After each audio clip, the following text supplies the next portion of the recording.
Hey, I'm Joe Crump. How will COVID impact real estate investing?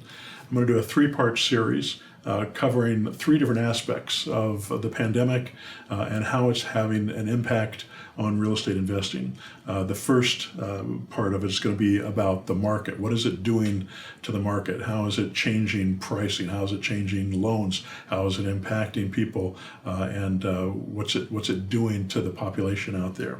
The second part is how to protect your business. The second video is going to be how to protect your business and how to keep it running and how not to go under.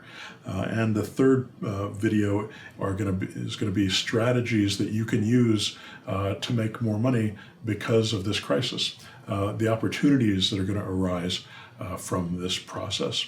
So let's get started with the first one now, which is how is COVID affecting the real estate market? I think one of the most telling things right now is something that was similar to what was happening in 2008. I went through a crash in 1991. I got caught in that S&L crisis that happened at that time, and I had a $17 million business at the time, heavily leveraged, lots of properties that we were building up in the Hollywood Hills in California, and when the crisis came and the values dropped on the properties at that time, the lenders, because I was building properties at the time, the lenders came to me and said, you got to put more money into these deals or we're going to take these properties back. We're going to stop your construction loans. And I didn't have more money because I was fully leveraged out and I didn't have more cash that I could come up with. So they took those properties back from me and everything collapsed from under me. And I had to start over from scratch with terrible credit and with no money. And the techniques that I learned through that process made it possible for me to grow back again. So by the time 2008 came around, I'd built another nice portfolio of properties. When everybody else was crashing around me and people were losing their homes and investors were filing bankruptcy, it didn't impact me. I saw a little bit of loss in income, but not very much, and it certainly didn't take me under that time because I saw it coming and I knew what was happening. We're getting ready to go through that process again, but it's happening a little bit differently now because it's being triggered by the pandemic. And the pandemic has put a lot of people out of work. We don't know how long it's going to last, but I have a feeling it's going to last at least until they get a vaccine, which may be the end of the year, maybe next year sometime. And then even after that, there's still going to be a residual impact to the economy. And before COVID happened, we already started to see problems with the economy, with the market. We started to see that we were sitting on a bubble, that there were some problems that were occurring, and that things were eventually going to hit us anyway. I think COVID just sort of sped things up. It also put a lot of people out of work, and that's going to have an impact on these other things. Now, what COVID has done with the mortgage industry is right now, according to Fannie Mae, 7% of all mortgages out there in the United States are late, are not being paid. 7%. It's a huge number for this market. And if that's happening, if the people don't get back to work and if they're not able to start making their payments again, we're going to start to see foreclosures. Now, we're going to have a period of time where people aren't going to have to make their mortgages, pay those mortgages because they're going to get deferments for a certain period of time. And the guess right now is that it's going to be 1 year of deferments. So the likelihood is that this 7% of mortgages, and I expect it's going to increase over time because as more businesses go under, more jobs get lost, I think we're going to see more of that happening.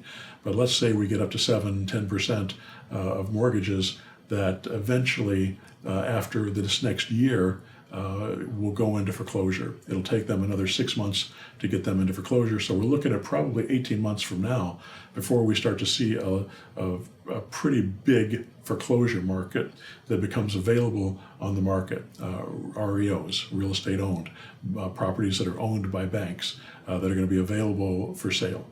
Back in 2008, when that happened, we saw that market crash. And over 2008, 2009, 10, 11, 12, we saw so many thousands of properties that went into foreclosure, went to the bank, and then went back on the market as REOs.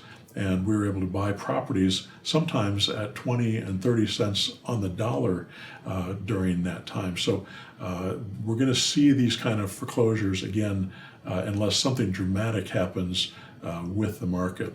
And I think the only thing that could really happen that could protect us and save us from that happening is if we saw some type of economic stimulus that was a long-term stimulus for homeowners that had mortgages.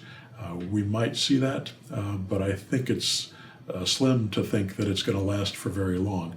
And I think it's even slimmer to think that it's going to last for longer than the economic downturn will last. And I guess I'm sounding a little bit doom and gloom as far as the economy goes. And I think that is going to happen. But I think that if we pay attention to this process, we'll be positioned to be able to help people in these difficult situations and help them extract themselves from their mortgages, maybe get into other properties that they couldn't have bought otherwise because they've trashed their credit. We'll be able to do all those things for these people. And of course, we'll get paid to do those things.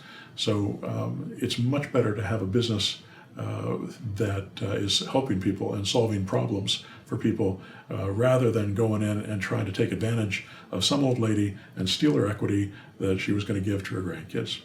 Instead, we can solve these problems in different ways that is more beneficial to them and still beneficial to us as investors so that we can build healthy long-term portfolios for ourselves.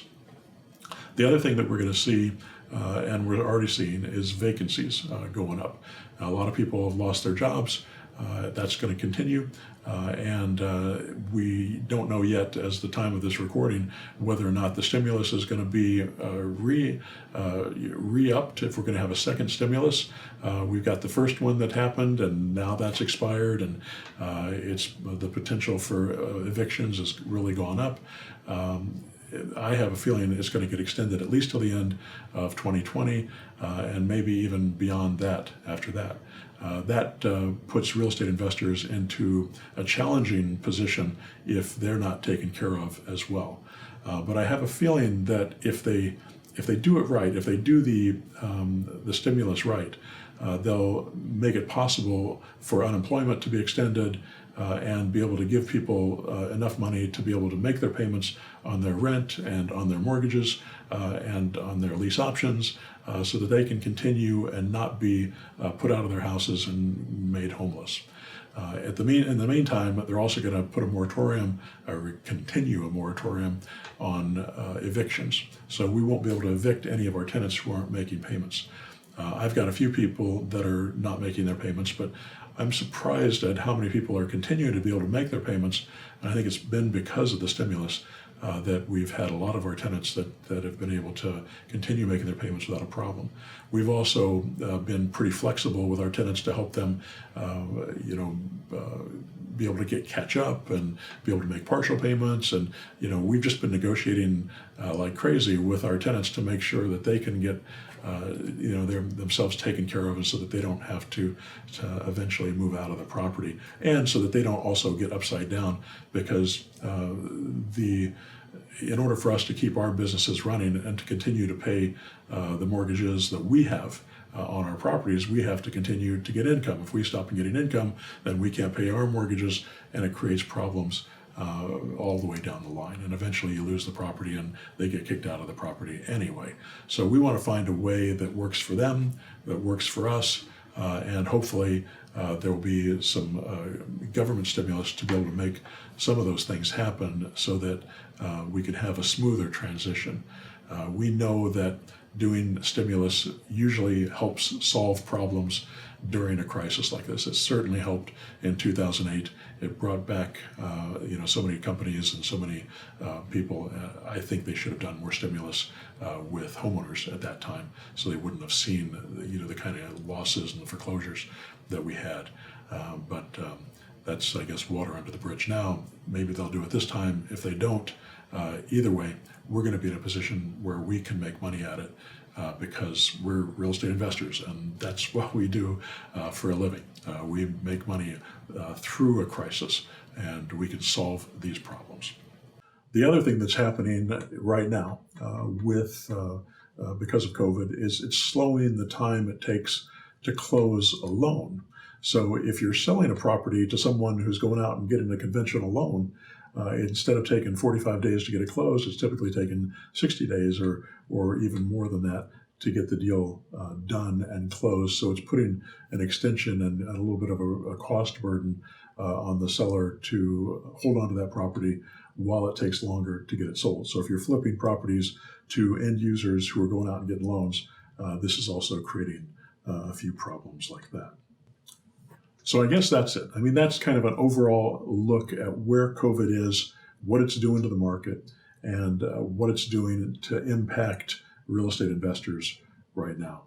I think the biggest takeaway from all this is that there's opportunities now, and you should make sure that you get some training, get some understanding of what's possible, and know how to deal with these types of deals and properties when they come in the market, because I think we're going to see a flood of these over the next 18 months, a year, 18 months, 2 years. We're going to start seeing this come in. And I have a feeling that over the next 3 or 4 years, we're going to have some really interesting opportunities to continue to build our portfolio. And you want to be positioned properly with the knowledge that you need and hopefully with the resources that you need to be able to buy those properties. Remember, you can do all the stuff that I'm teaching without using any cash and without using any credit. So look at the other videos that I've got and the other training programs that I've got to help you understand how to do that. There's no reason you should ever have to spend money to buy a property. You only want to do that when that money is going to give you a good return and you have the money to invest. But most of you don't have cash to work with, and many of you don't have credit to work with. And even if you do, you probably don't want to start that way. It probably makes more sense to start without money and credit. Learn how to do it that way. They say you need money to make money. I say if you can't make money with no money, you probably can't make money with money. So learn this process, learn how to do it. And I think it'll change your life. It'll make a huge difference in the business that you're trying to create. If you like this video, hit the subscribe button and hit the little bell, and it'll send you an email every time I send out a new video. Also, you can go to joecrumpblog.com and get more information. I've got a free newsletter that you can sign up for. And check out pushbuttonautomarketer.com. We automate all the lead generating processes that I teach, and Push Button Auto Marketer is the tool that we use to do that. All right, I hope that helps. Good luck.